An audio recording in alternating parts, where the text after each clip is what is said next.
Alrighty, folks, so you do everything right on a cold call, and lo and behold, your prospect says, hey, I didn't have $1 million laying around to buy your thing. I have no budget. Shocker. The vast majority of times in my life that I've sold anything, people have not had budget for things, and so fortunately, this is one objection that is quite easy to overcome. So we're going to walk through a couple different things. Number one, we'll walk through the keys to handling this objection. Number two, we'll go through a couple of talk tracks you can use in live roleplay form. And then lastly, number three, we will break down the roleplay. And a 3, a 2, a 1. Oh, I guess we can't do this video. We ran out of budget for editing. All right, we'll do it anyway.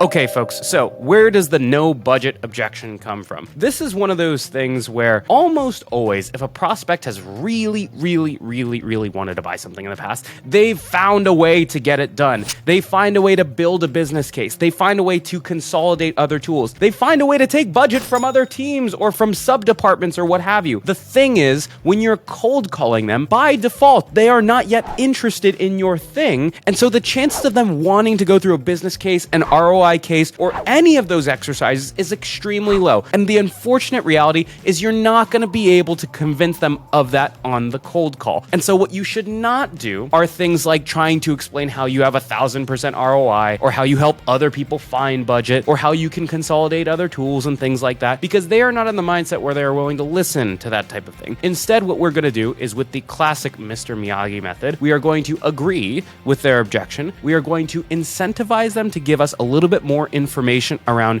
why they don't have budget. And then lastly, we're going to sell the meeting, not the product, by giving them something that they are going to get out of the meeting, even if their budget doesn't open up for another 6 months. And if you don't know the Mr. Miyagi method already, I covered that on another video. It's either over here, down there, somewhere. You'll find it. Let's go on with this actual talk track. So I'm making a cold call now to my good friend Bill, and let's assume that I've also already given my opener, my value prop, etc. Ring, ring. Yeah, Armand, look, I really appreciate the outreach here, but I gotta say right now, there's just no budget for this type of thing.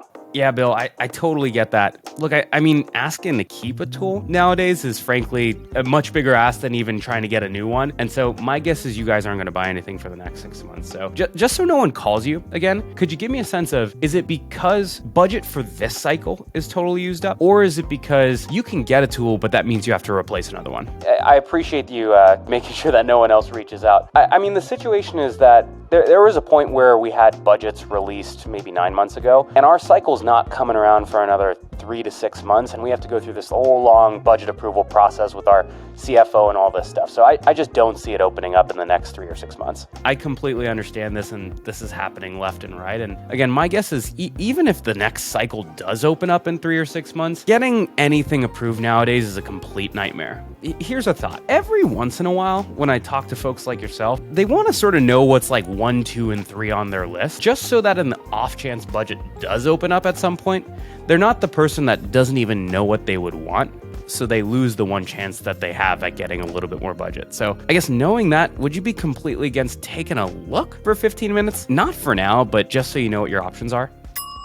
All right, so let's break that one down a little bit. The prospect said no budget, and then in return, what I did is I agreed with them. I took the pressure of the sale off by saying, hey, my guess is you're not gonna buy this thing for the next 3 to 6 months. What that's done is it's given me the right to ask a little bit more by removing the pressure of the sale. And in order to get more information from them, which is step 2, I said, hey, just so no one calls you again, could you tell me, is it this, or that? I sort of wanna understand the nature of their budgetary issue. Sometimes it's no budget at all. Sometimes it's no budget right now. Sometimes it's no budget unless we replace another tool. And there might be something where, hey, in 3 months, we know budgets are going to open up again, and it takes 3 months to evaluate my thing. Either way, my answer was going to be the same here. And what I want to do is I want to sell what they're going to get out of the meeting. Again, not from buying my product, because they are not in the mindset to buy my product because they think they have no money for this thing whatsoever. Again, I'm not going to try to convince them to do that right on this call. Instead of what I'm going to say is I'm going to say, hey, if budget comes up, you don't want to be the person that loses it. And the best way to make sure that you don't lose budget is to know and pre-build your case for the top 2 or 3 tools in your toolkit, such that when the budget opens up, you already have your ticket in line.